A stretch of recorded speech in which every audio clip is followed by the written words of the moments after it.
Every year, nearly 3.7 million high school students like myself are applying for colleges in order to pursue their future careers. However, nearly 35% of those students are at an immediate disadvantage due to something called affirmative action. By definition, affirmative action refers to a set of policies and practices within a government or organization favoring particular groups based on their gender, race, creed, or nationality in areas which they were excluded in the past, primarily used in education and employment. Although affirmative action has been an idea since the 19th century, modern affirmative action policies didn't really begin till 1961. This graph provided by the Harvard Crimson magazine shows the Harvard admission rates from 1995 to 2013. As you can clearly see, there's a difference between white and Asian American admissions and the black and Hispanic admissions. This is a result of affirmative action.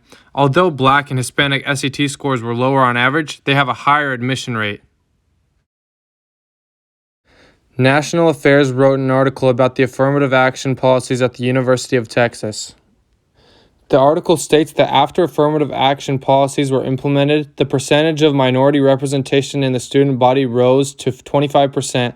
However, the average ACT score among the student body decreased 250 points. The same article discussing the effects of affirmative action at the University of Texas says, "We now have fewer African American physicians, scientists, and engineers than we would have had using race-neutral admission policies." In a separate article by the Stanford magazine goes on record saying, although Stanford's admissions office cannot undo the wrongs of history, its mission is still very important, namely admitting the best class of students it can find.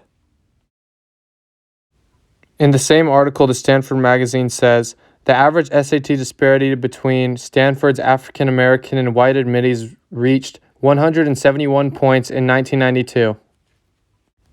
It's clear when provided statistics that affirmative action policies are inherently racist and unnecessary. Students and teachers alike should see a problem with the current system and speak out against affirmative action. So please, speak out against affirmative action and create an equal and fair educational system.